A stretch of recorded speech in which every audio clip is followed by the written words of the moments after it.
Well, good afternoon, investors. Welcome to the end of August 2022 bull session. My name is Mark Robertson. I'm joined here by Ken Kavula. And as you've heard us discussing, we both survived the storms of yesterday. Pretty good, pretty challenging storms in the Midwest. We had wind reports up to 75 miles an hour down here, Ken. I'm just we've had that go through here, and I'm just happy that it didn't happen this time. So it stayed maybe 20-25 miles south of us. Well, it's funny. Last night, Wendy and I were heading out to play tennis, and on the way, they canceled it, and it hadn't started raining yet. So everybody was like picking on the person in charge, not me, but the person in charge. So we show up at the tennis courts, and it's not yet raining yet. So Wendy's like, well, let's see if we can't get a few hits in. We literally cracked our doors open to the car, and we're hit with a cloudburst. So we show up at the place for the get together afterwards. Usually we show up there soaking wet, and they're all just laughing at us. My granddaughter and I had a let's buy a new car session yesterday. She's out trying to do things, but it's her first experience, and she's finding that car dealers aren't as honest with her as they should be. But and it's a seller's market. Surprise, right? Seller's market. But that put us behind for dinner. So Natalie and I went out for dinner.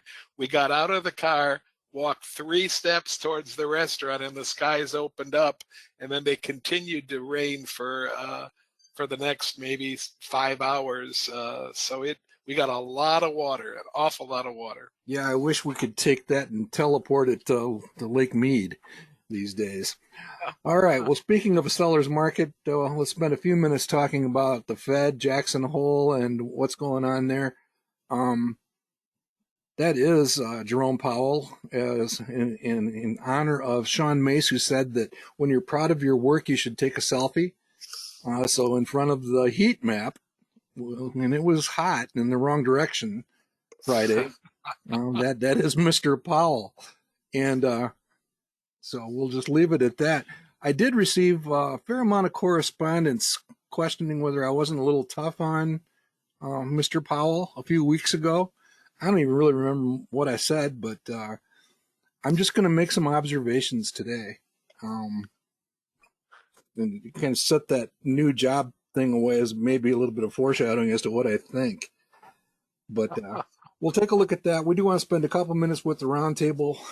I'll look at the profitability and some of the heritage of the roundtable, and that should be some good, clean fun. And then, of course, that little red rabbit on the right sneaking a peek is just a reminder that this is the season where we begin to kick up and begin to pick our best small companies for next year. We actually make those selections on Halloween, so I am looking forward to that, Ken. I'm still optimistic about this year's crop, but looking forward to deploying some lessons learned and maybe licking a few wounds and getting better. We're getting a message from our good friend Len Douglas, who lives even a little bit further south of you. He's saying that his neighbor was at the Detroit Yacht Club last night, where they had Bimini tops actually ripped off of some of the boats with the wind speed. So it takes quite a bit of wind to rip a Bimini top off of a motorboat. So yeah. Wow. Yeah, the reports of pretty major storms. All right, so let's go ahead and get underway. The stock market continues to be a little bit stormy. I see that it tried to start the day positive and has proceeded to be quite negative. All right, no investment recommendation is intended. A lot of familiar names here. You guys are very familiar with the drill. If you happen to be new here, we do keep it fairly informal, but request that you honor and respect the fact that this is a demonstration. We are illustrating some of the principles, methods, techniques, and philosophies of the modern investment club movement as interpreted by us at Manifest Investing, largely inspired by 8 decades of work, I would say yeoman type work, done by the National Association of Investors, now also known as Better Investing. So you'll hear opinions from us. Please do your own homework before making any investment decision. We, again, are trying to share the lessons learned along that 8-decade-long journey that has been fairly successful for many people. We, of course, realize that future performance is there's no guarantees in this business, but the type of stuff that we talk about during these sessions, and then tonight we have a roundtable, our August edition, where we share ideas and share the way that we look at these opportunities. And that method, that approach has worked pretty well for many years. It's worked so well that Ken will be buying me dinner here fairly soon. And if you'd like to have a reminder to that roundtable, again, we share 4 or 5 ideas in the analysis of those opportunities. Send an email to nkavula1@comcast.net. We'd be happy to bring you to that session. It is public. It's a webcast. It's free. So feel free to invite friends and family. And if you have any follow-up or you'd like copies of slides or Q&A, our 2 email addresses are at the bottom of the page. All right. Just a little bit on the Fed and the impact on the stock market. And this goes back to some comments that I made a few weeks ago that some of you thought I was a little harsh. Maybe. Just an observation. I mean, the Fed, as I understand it, I realize they don't print money. That is a joke, but they do have an influence on the money supply. And for quite some time, the criticism has been that they have been literally flooding the market in terms of money supply. And that's what the graphic up at the top. And kind of my criticism was, I'm not sure. I know it's a tough job, but I liken it to that. We talked about this a few weeks ago, the thermostat and setting the thermostat. And until just recently, my thermostat looked exactly like that one right there. And I mean, you can get out of control with the thermostat. If you're trying to control 65 degrees and you're at 60 and you set it for 80, you can tend to overshoot. And the amount of overshoot and deadband involved in that is basically a daily exercise, whether we're in the house or in the car with my spouse. So, I mean, it can be done kind of recklessly. And my opinion and observation is that the Fed basically was kind of asleep at the wheel and did not take measures as inflation began to creep up. And that's why I kind of hold them responsible for. And the housing market is actually being impacted more than I even thought it would. And I thought it would be impacted a lot. So that's kind of where I'm coming from. Do you think I was out of line, Ken? Go ahead. Well, I don't know if you were out of line or Mark, but I'm gonna come down slightly from a different angle. I was kind of heartened in the last week to hear Fed governor after Fed governor after Fed governor talk about the fact that they'd like to get the interest rate up to something that was close to historic norms as they could get it, and then they were going to be committed to holding it there for a while until they were certain that they had begun to solve the problem in a meaningful way. In other words, they weren't going to play with the thermostat and turn it up and then turn it back down again immediately and turn it back up and turn it back down. They weren't going to get into the game that was played in the 70s with trying to micromanage what was going to happen after each interest rate up or down. So I was a little bit heartened to hear that from a huge majority of the voting members of the board itself. That are committed to taking those interest rates up to something close to historical norms and then holding them there for a while until the evidence can catch up. And I don't disagree with that at all. In fact, I have long yearned for slightly higher interest rates. My whole thing was they really needed to be doing it sooner. I realize that sounds like hindsight, but I'd like to try to persuade everybody, or at least share at least what I observed and why I feel that way. Part of the correspondence that I received questioned my standing here, Ken. They wondered if I actually, basically in a nutshell, know what I'm talking about. And what I'm showing you here is my background actually is in this realm. as a mechanical engineer who majored in parts of industrial engineering, we learned process control. When we learned about charting things, whether in a factory or an economy, and then basically anytime that which you were seeking to control actually exceeded a certain range, that's what you see here on the picture. I know Len Douglas is sitting there clapping and smiling. You basically begin to take action. If the parts that you're making begin to go out of compliance with respect to the specifications, they're no longer going to fit if you're sending them out as tools for appliances or whatever. So again, you watch the process, you keep track of the system. It's no different in the control room of a power plant, another area I spent many years. When things get out of range, you have to act. So that's my defense. And so there, I'm sticking to it, Ken. All right, so moving on, here's the actual situation. What you're looking at on the top graph is, according to the St. Louis Fed, known as Fred, that's inflation going back to the mid-1980s. And just to the left of that chart, the number was in double digits. So I cut that off. That's basically when I started working and beginning to try to figure out investing back on the left-hand side of that screen. So you can see that it actually has been very well behaved, historically virtually unprecedented in terms of how well behaved over the last several years. You know, reaching a peak of approaching 4% back at the beginning of the trouble back in 2008. And I had forgotten that little nudge up at that point in time. And you can see the recessions on there. And the graph on the top actually ends at the end of 2021. That's the way that Fred puts it out. So when they do eventually update this chart to include 2022, you're going to see that red dotted line in some form or fashion approaching double digits, approximately 9% right now. And here's my rub, Ken, and you feel free to set me straight. Sean has already tried. Sean is taking some classes in economics, and he's tried to set me straight a little bit. But here's the money supply. It is something that they do have an influence over, something that I think is part of their job. They have at least one job, and this is one of them. And you can see what actually has happened.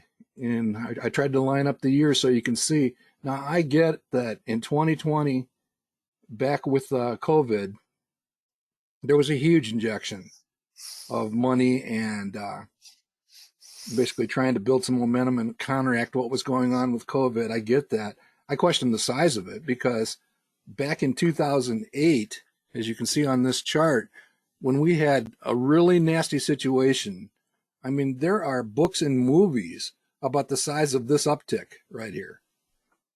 Okay, I mean, it was basically a wrestling match in Congress, and that uptick. And again, I realize that there's a little bit of time factor here, but that was a major moment in time. This is pretty wild from an historical basis. And again, I mean, look at the top compared to the bottom. I mean, in an ideal world, I would have expected they would have tried to return to this trend right here in some way, shape, or form.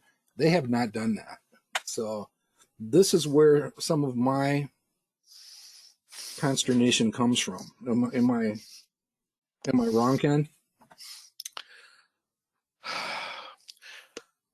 I I understand why we have stimulated the heck out of a lot of people and done it. I guess my issue, Mark, comes in not so much from looking at this graph or dealing with what's been happening since 2020 or 2019, whenever you want to measure the beginning. But my problem is that there's so much of the stimulus that was done in 2019 and 2020 that has yet to even appear as spending. And that's where I think that the ticking time bomb resides. You talk to people in regular kinds of positions, people that run county government, people that run school districts, people that that deal with some of these grants that have been promised. And for the most part, they're just now getting to the place where they can decide how they're going to spend their money.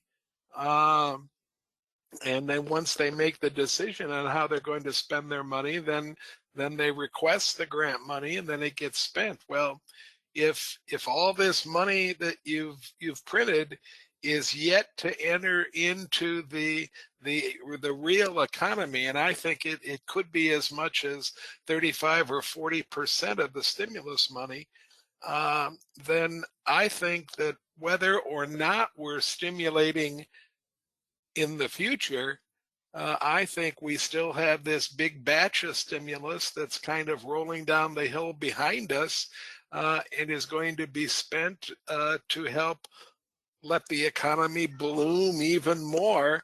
And I think that's what got us to the place we're at right now. I don't want to make a value judgment as to whether it was good spending or bad spending.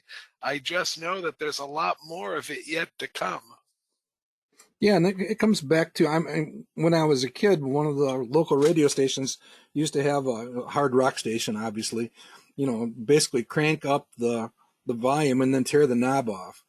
And I think that's kind of what has happened here. And I mean, they waited so long and then they acted so largely that they basically have torn the cover off the thermostat. And who knows where that's going to lead. I share your concern 100% with. There's a lot of unspent, already allocated money out there, and there's a whole lot of bad stuff going on with that stuff too.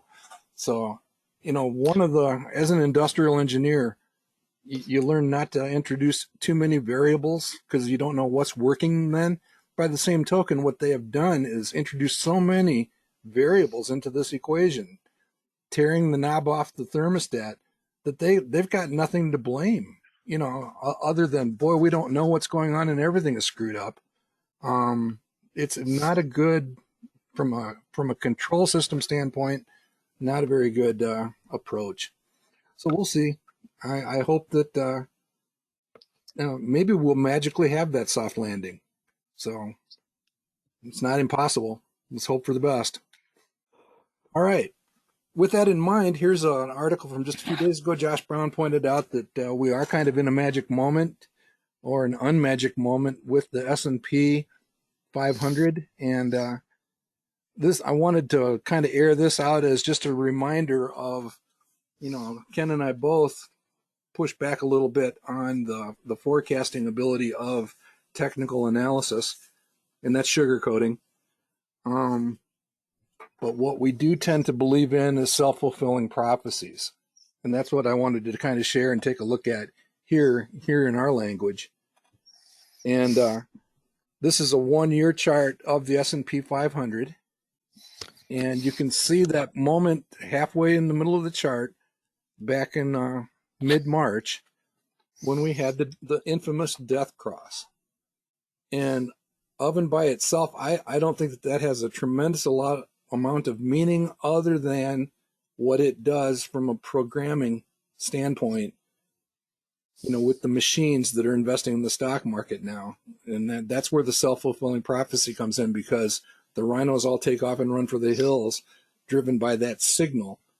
And, some of that downdraft in the market is simply due to that. So I look at that, and then I also see the reflection off the recent 200-day moving average, and now the concern is obviously, will it reflect off that 50-day moving average on the right, or will it basically break through it, giving us another one of these periods?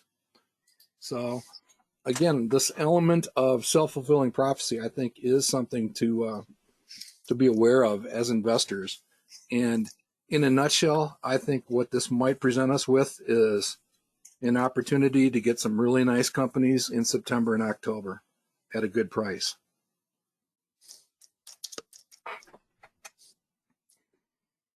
Any comments on technical analysis, Ken, or have you lost consciousness? I've lost consciousness with the whole thing, Mark. I listened to this same presentation that Brown made. He made it a couple different times during the day. and he was making the point, and that gave me a little bit of hope that as far as he was concerned, that the market was not going to go down and test the absolute lows coming from June and July. He was trying to make the point in this whole discussion, I think, that he saw this as a correction in the beginnings of a new bull market. So I'm at the moment going to believe that he's correct and see what happens in the next 2 or 3 weeks. I've changed my mind about where we are a number of times in the last 2 months, and I'm open to changing my mind yet again. So let's just see what happens as we go forward. I still think that technical analysis is a lot of explaining what the numbers are doing after you see what they do, which is a circular reasoning kind of a thing and just drives me absolutely crazy. So, Well, the other thing to point out is this is the date that I went on vacation right here. So again, you guys let me down for several days following me going on vacation. So I agree, Ken. I've actually changed my opinion a few times about what might lie ahead, but it really doesn't matter. We continue to accumulate excellent companies when they go on sale, and yeah, and nobody's calling me and asking for my opinion, Mark. So I'm feeling pretty safe sitting in my home and focusing on what I'm going to smoke next in my smoker. well, Okay. CNBC used to call better investing, but we always used to answer the question, well, what's the market doing today? And they would hang up on us. Again, longer term, we'll look at the same situation. This happens to be 20 years, the S&P 500. This is just an admission that there will be recessions. Stock prices do fluctuate. The recessions are shown in gray. I do think we're probably in one technically or academically, but time will tell. But from left to right, it's not a straight line from point A to point B, but okay. All right. And of course, the one that we think that's probably has more bearing on the way that we think, and this is with tongue in cheek. I'm old enough to remember that the green price bars were actually above the blue trend line before I went on vacation, and now they're back below it. But again, we think that the blue trend is probably going to remain intact for the foreseeable. So we won't be too surprised if the stock market, as measured by the value line arithmetic average, doesn't gyrate about that blue line going forward. And since we're talking about estimates at the moment, those crayon lines probably are overlapping each other as far as I'm concerned, Mark. I agree. No reason to get too upset. In fact, long-term forecasts have come back pretty close to fair market values, which suggests that some of your stock selection guides are going to have buy zones out there.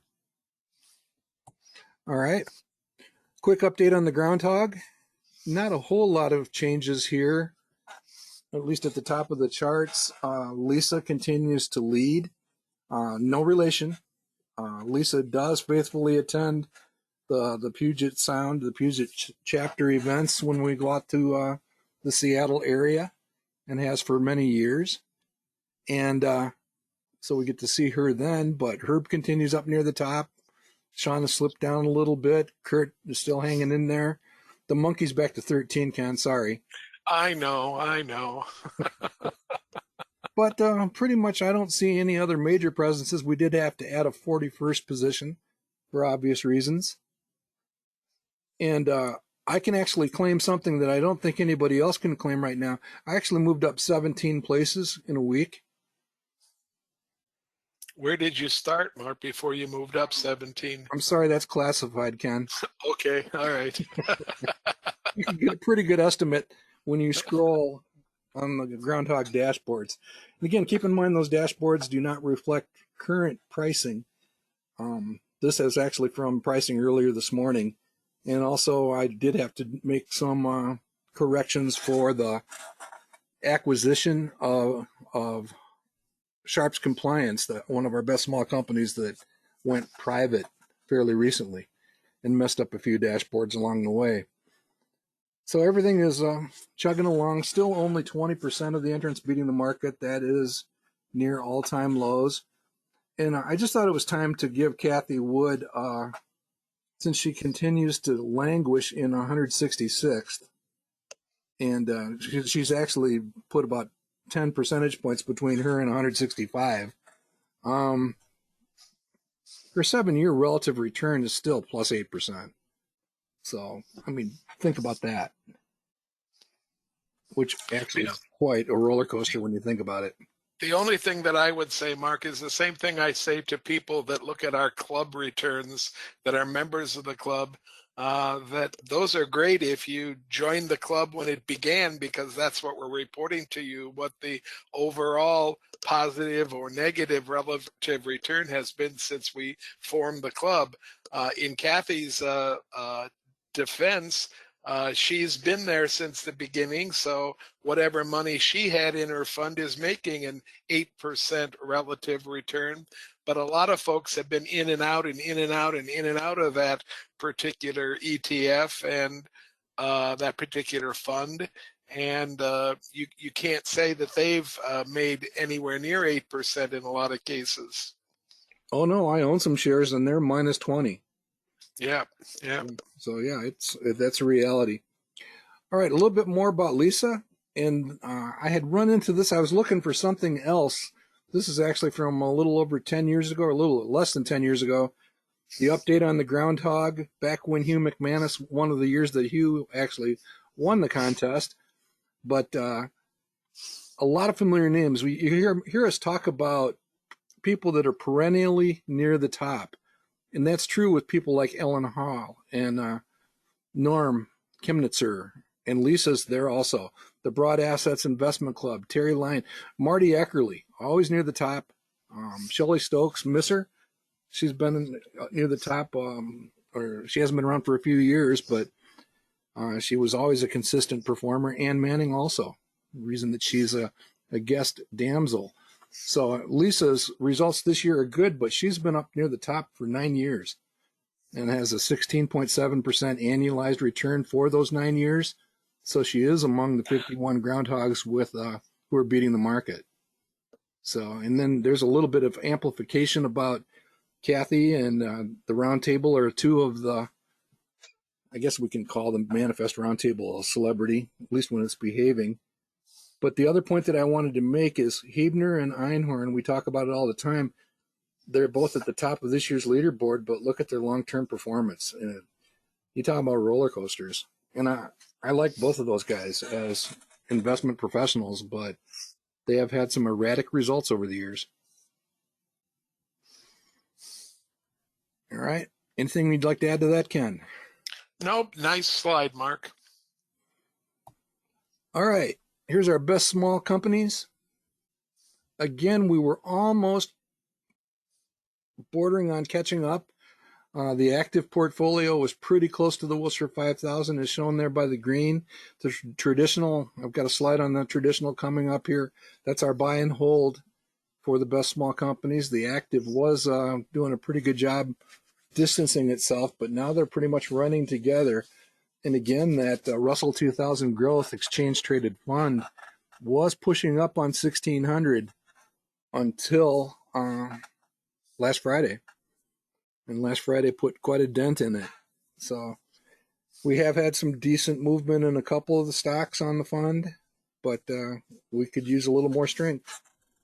And again, just as a reminder, the yellowed out, the highlighted are positions that were closed out and replaced with other investments here in the last year. Mark, just for comparison's sake, what did we replace Essent and Merchants Bancorp with? Do you remember? You can generally figure that out from the dates. We sold Essent and Merchants on 6/10, so whatever we brought in 6/21, in this case, this National Energy Services is one of them, and InMode would be the other one. So those two were replaced by those two entries. So we have to be pretty happy with those. Okay, and probably that 7/1 was the last 6/10. Yeah, there was a sale on 624. We walked away from Axos and replaced that with Ranpak. That one hasn't worked out very well. Yeah, there's another 610 at the bottom of the list also. I just wondered where Oh, yeah. it might be. We don't like to talk about that one. Sharps Okay. Compliance, when we walked away just a few weeks before it was acquired. And I'll show you what I mean here in a second, why we don't like to talk about it. And this is just, I don't know how this is going to prove out. In my true confessions to the audience, Ken was kind of reluctant to do this and kind of sees it as a bit of wasted time. We do have 7 or 8 straight years of beating the market with our buy and hold for a year approach. And here's the look at the buy and hold version, the classic or traditional entry. Here's why we don't like to talk about selling Sharps Compliance for $3, because that happened just a few weeks later. But this portfolio is actually keeping up with the active. I think it's still fairly well positioned. It does underscore some of what I think we'll talk about here in a minute, Ken. eHealth has continued to plummet since we did our protective closeout on the actively managed portfolio. You can see the numbers here. So in some cases, the declining, monstrously declining companies, Green Tree Hospitality is another one that has continued to head south. So sometimes walking away from those type of situations can help the portfolio.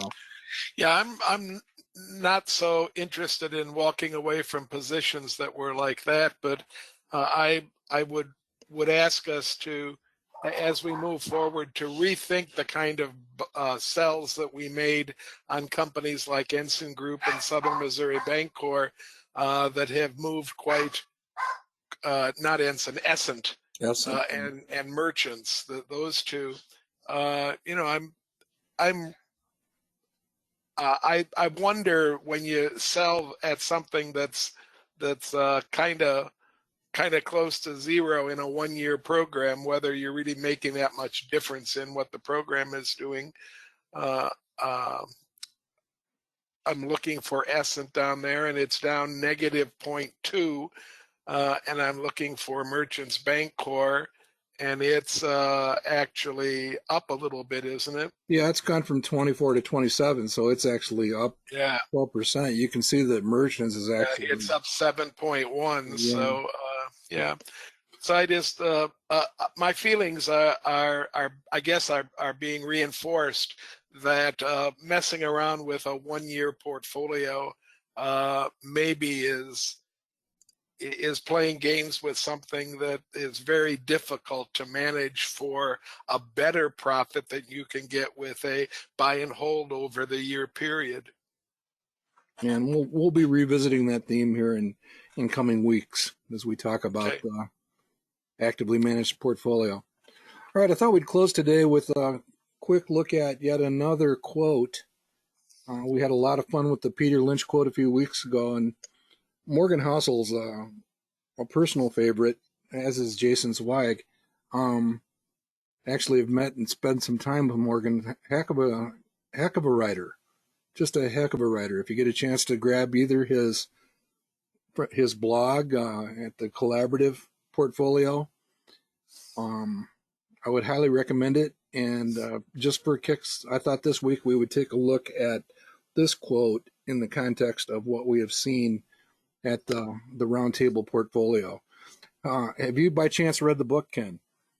No, I haven't, and I've just jotted it down, Mark. I'm just finishing up my serious book for August, and I'm looking for a serious read for September, and this might fill the bill for me. Yeah, I have hesitated to do it just because Kahneman's book almost killed me. Daniel Kahneman, the vaunted economist or whatever. I just think Morgan is just a heck of a writer. Just quite an awesome storyteller. It's probably worth it. I will pick it up, and I am twisting my own arm right now. I will get this one read, and if it's worthy and there's things to share, I think we'll bring it back here. All right. So with that in mind, the other thing that came to mind as I saw that quote was an article that we actually put out a little over 10 years ago about this lifetime concept of a lifetime dance punch card.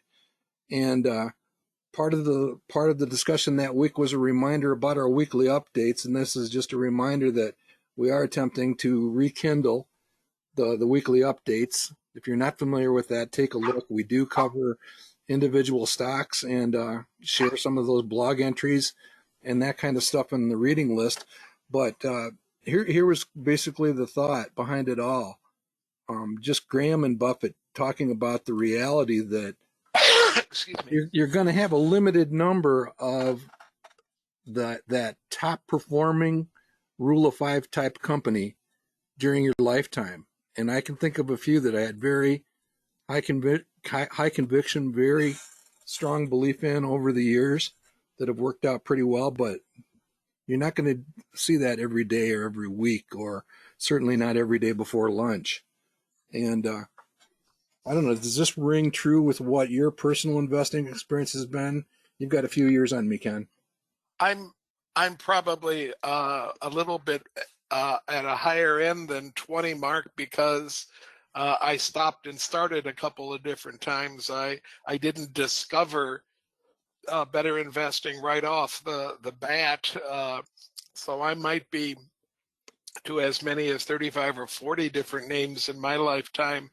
But the number of stocks that I've actually invested in personally have definitely been well under 50 or 60.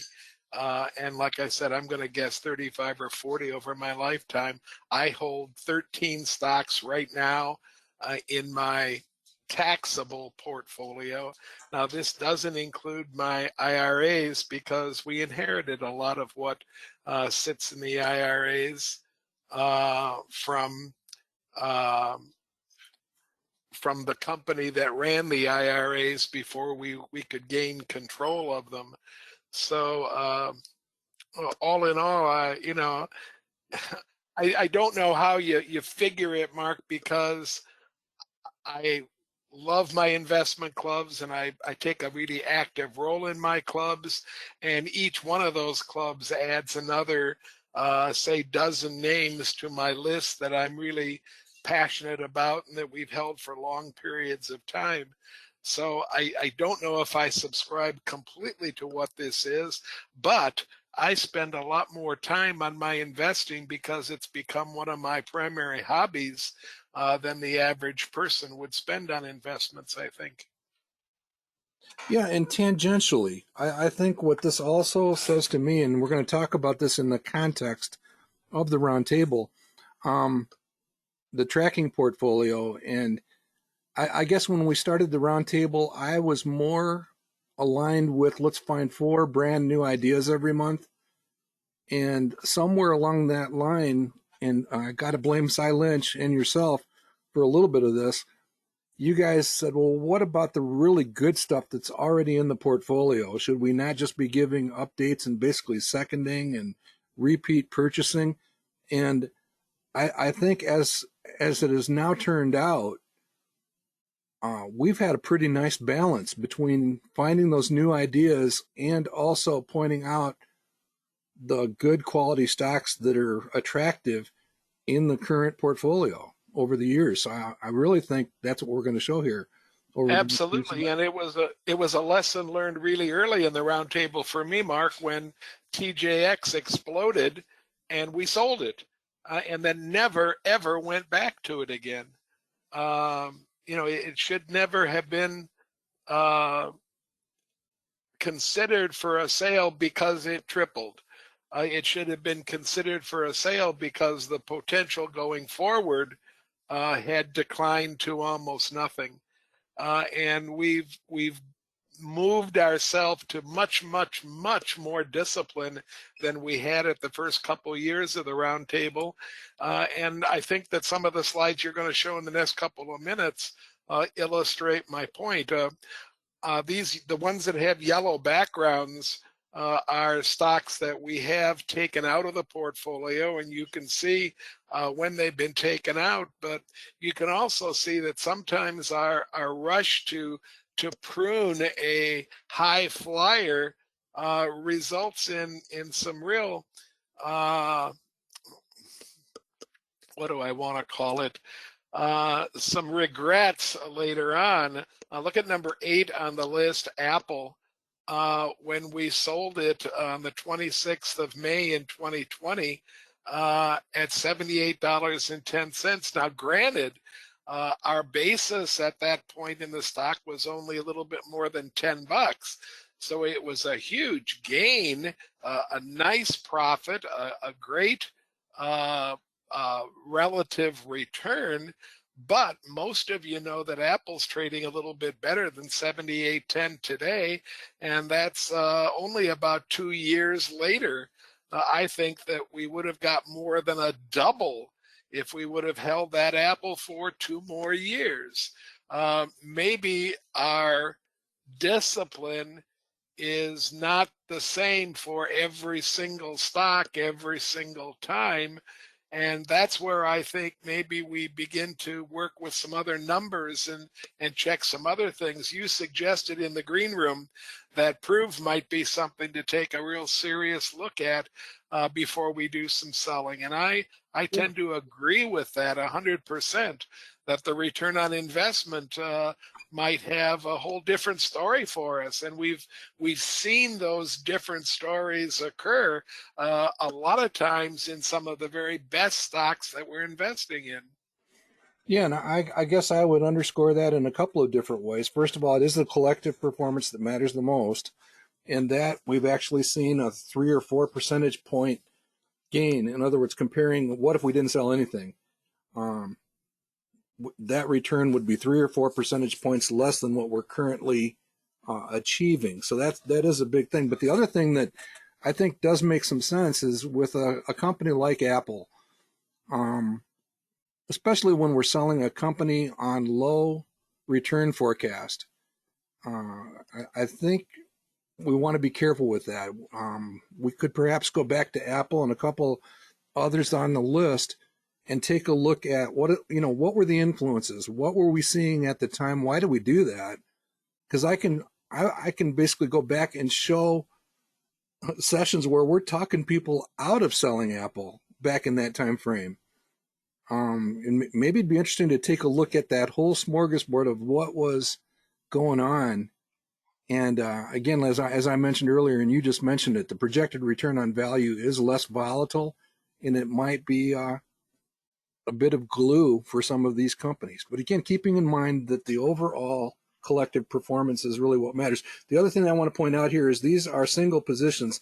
So this is the first time the companies appeared in the portfolio. So you can see we've talked about Microsoft here. That is the number 1 contributor to the profits of the roundtable.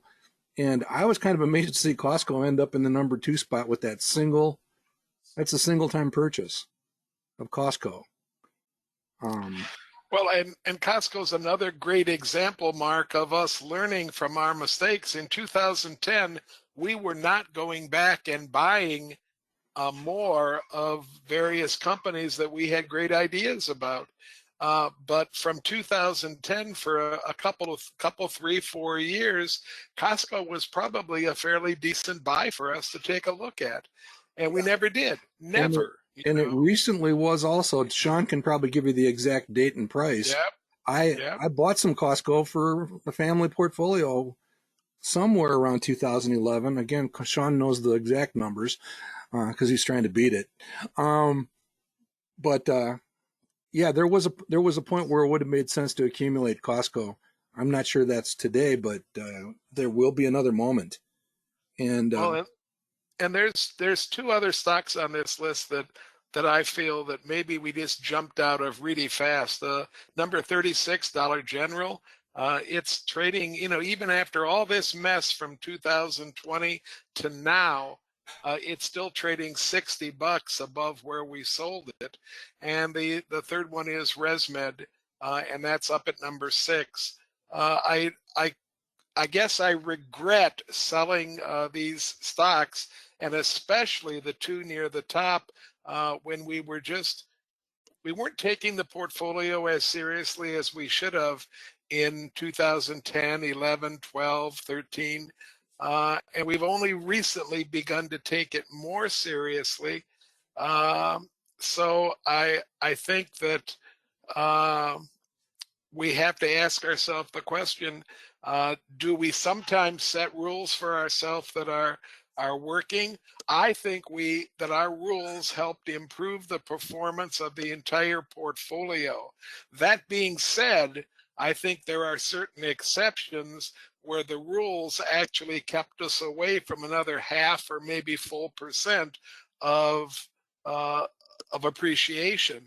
And that's the only point I'm making. I'm not jumping on any of the rules we've used to sell with over the years. I think they make ultimate sense, and when they don't, I think we've been able to debate them down to a place where they do make sense. So, but I do think that using the rules with blinders maybe is reducing overall return. And I'm just using those three examples as stocks that probably in today's management of the roundtable portfolio, probably we would not be moving them out of the portfolio. Yeah, and again, I'll double down on the notion of maybe we take a look at specifically what were the influences, what can we learn, Yep. what might we do differently without trying to avoid 2020 hindsight and be honest with what we're assessing. Yep. I think in the Apple case, it's very much true. I personally want to go back and take a look at Stryker because I had to be kicked or removed from the room kicking and screaming the night that we sold that. So maybe we take a look back at that because I believe Stryker is in the mid 200s now.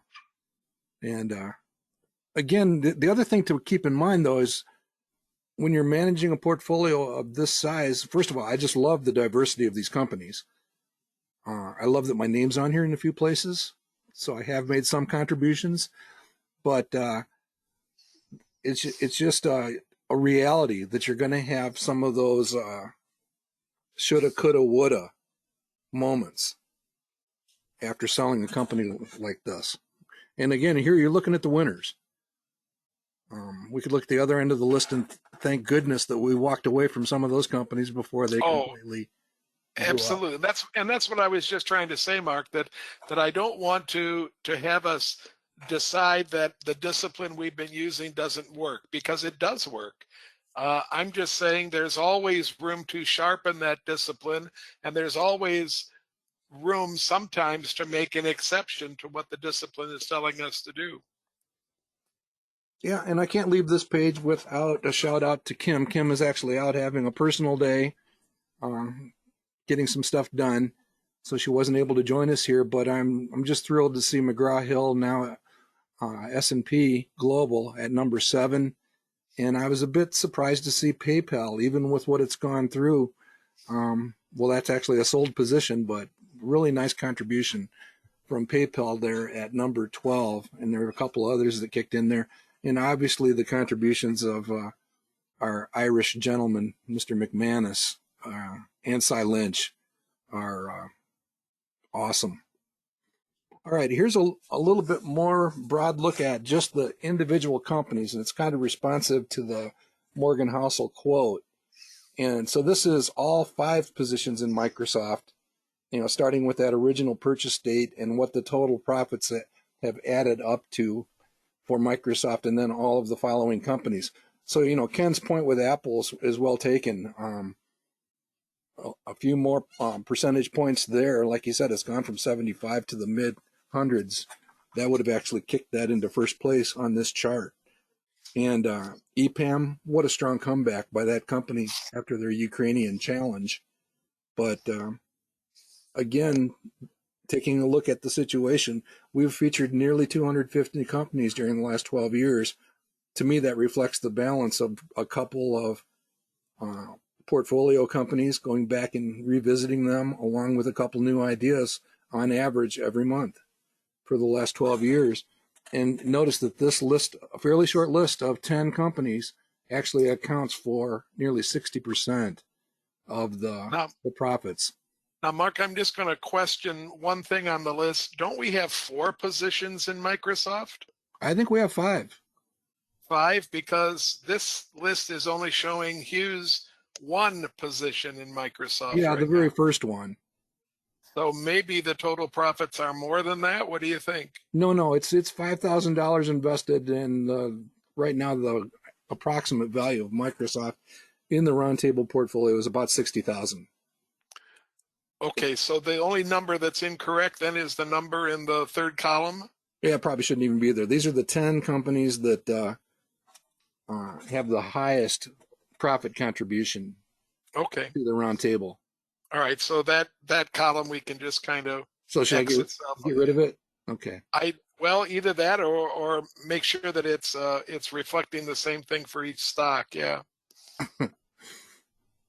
Yeah, the important numbers on the right, and it basically adds to up to the reality. Again, consistent with the Buffett / Housel rule, that you get a lot of impact from going back and accumulating a good idea when it's appropriate to do so. Well, and I'm going to suggest as a teacher of many, many years that there's a natural dividing line on this list also, and if we're going after home runs, maybe we only hit 4 home runs, but we certainly hit them way out of the ballpark when we picked Microsoft, Apple, EPAM, and Amazon. Those 4, you know. Mm-hmm. I mean, we have that nice break from 17 down to 12 or 13 there. So yeah, and there's a lot of companies, as you can probably infer from this list, that are bubbling, at that next level. just bubbling under, right? Yeah, just right there. So really, really good stuff, Mark. all right, so I'll get rid of that column so as not to confuse myself going forward. If we use it again tonight, that column won't be there. All right. All right, here's your reminder that we do archive these presentations, the bull sessions, at YouTube. Just search for the Manifest Investing channel. If you have trouble finding it, send either Ken or myself an email.